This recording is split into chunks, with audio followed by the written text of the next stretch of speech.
Nobel पुरस्कार प्राप्त भारत के वैज्ञानिक एवं उनकी उपलब्धियों के साथ मैं संतोष कुमार मिश्रा आप सभी का हार्दिक स्वागत करता हूं। आज हम लोग बात करेंगे नोबेल पुरस्कार प्राप्त ऐसे वैज्ञानिकों के बारे में जिन्होंने पूरे विश्व में भारत का नाम रोशन किया।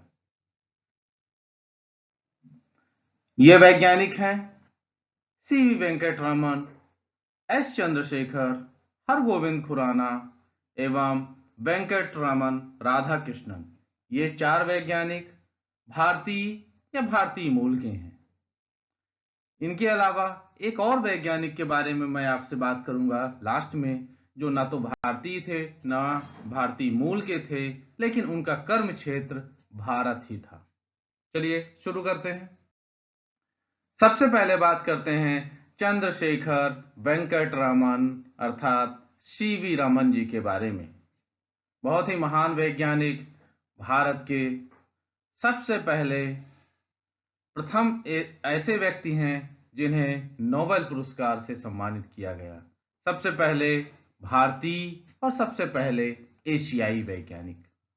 जन्म 7 नवंबर 1888, निधन 21 नवंबर 1970। 28 फरवरी 1928 को रामन के द्वारा अपनी खोज रामन प्रभाव की घोषणा की गई थी। इस खोज की याद में प्रतिवर्ष 28 फरवरी को राष्ट्रीय विज्ञान दिवस मनाया जाता है। सोचिए क्यों मनाया जाता है राष्ट्रीय विज्ञान दिवस? राष्ट्रीय विज्ञान दिवस 28 फरवरी को इसलिए मनाया जाता है क्योंकि 28 फरवरी 1928 को सीवी रामन के द्वारा अपनी खोज रामन प्रभाव की घोषणा की गई थी। इस दिन उन्होंने घोषणा की थी रामन प्रभाव की। रामन प्रभाव की खोज के लिए उन्हें भौतिक विज्ञान का नोबेल पुरस्कार 1930 में दिया गया।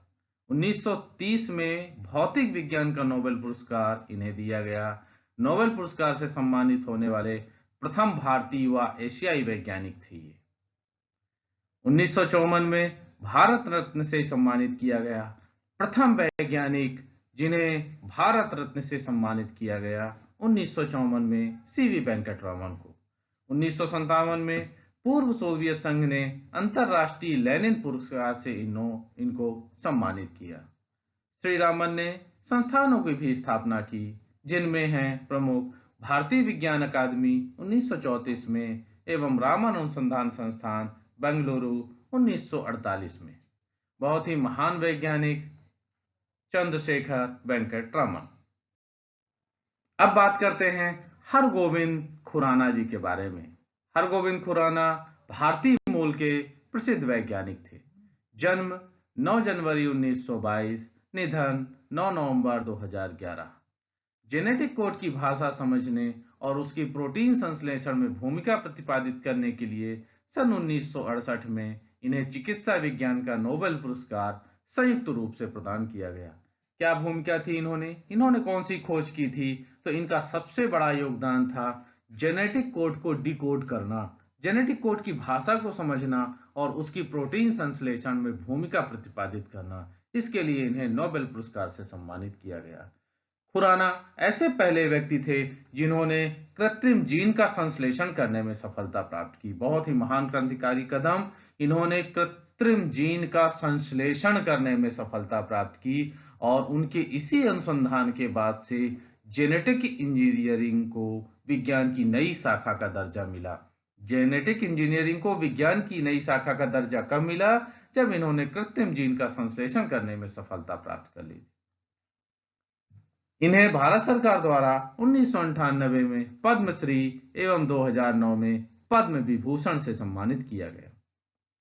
इसके अतिरिक्त उन्हें 1968 में एल्बर्ट लास्कर पुरस्कार, 1987 में US national medal of science से भी सम्मानित किया गया। बहुत ही महान वैज्ञानिक, जेनेटिक कोड को डिकोड करना, कृत्रिम जीन का संश्लेषण करना, इनका प्रमुख योगदान।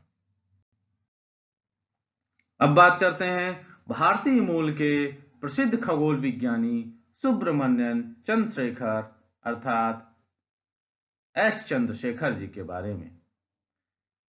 जन्म 19 अक्टूबर 1910, निधन 21 अगस्त 1995।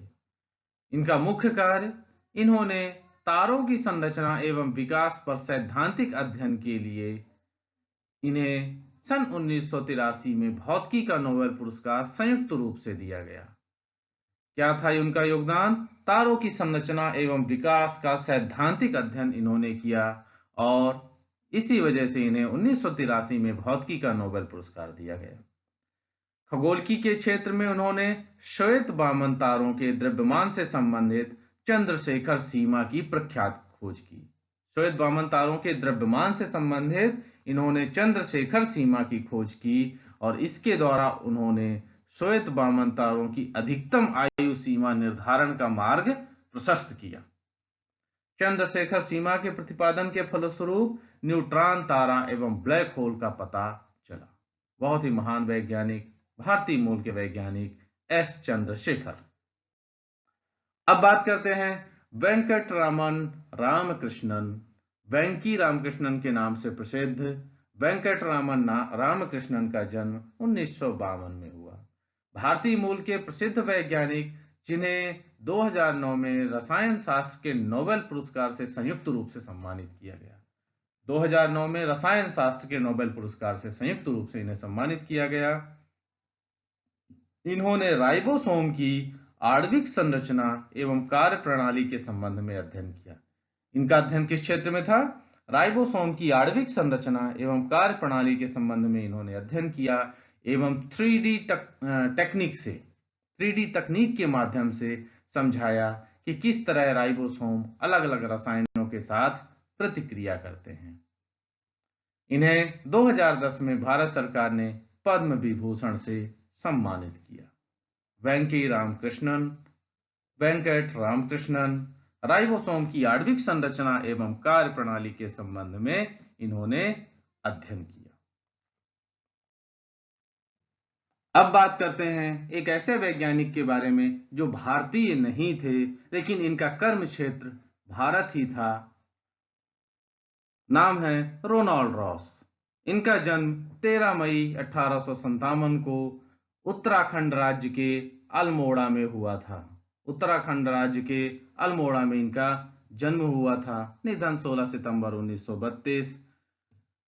इनके पिताजी ब्रिटिश आर्मी में थे और इनका जन्म यहीं हुआ। बाद में शिक्षा दीक्षा इनकी बाहर हुई। उसके बाद ये फिर से भारत आ गए और भारत में लगभग 25 साल तक रहे। चिकित्सक के रूप में इन्होंने खोज की। खोज क्या की? ये देखें, इन्होंने सन 1897 में खोज की कि मलेरिया फैलाने वाले रोगाणु जो हैं, जिनको हम प्लाज्मोडियम वर्ग के परजीवी के नाम से जानते हैं, वह मानव शरीर में मच्छरों के द्वारा संचरित होते हैं। इन्होंने यह खोज की कि मलेरिया जो फैलता है वो किसकी वजह से फैलता है? मच्छरों की वजह से फैलता है। और मलेरिया के जो परजीवी हैं, जो प्लाज्मोडियम है, इस वर्ग के परजीवी जो हैं, इनके जीवन चक्र की खोज के लिए इन्हें 1902 में चिकित्सा का नोबेल पुरस्कार दिया गया। 1902 में इन्हें चिकित्सा का नोबेल पुरस्कार दिया गया। ब्रिटिश भारतीय चिकित्सा में ये भर्ती होकर इन्होंने इलाज करने के साथ साथ मलेरिया पर गहन शोध कार्य किया।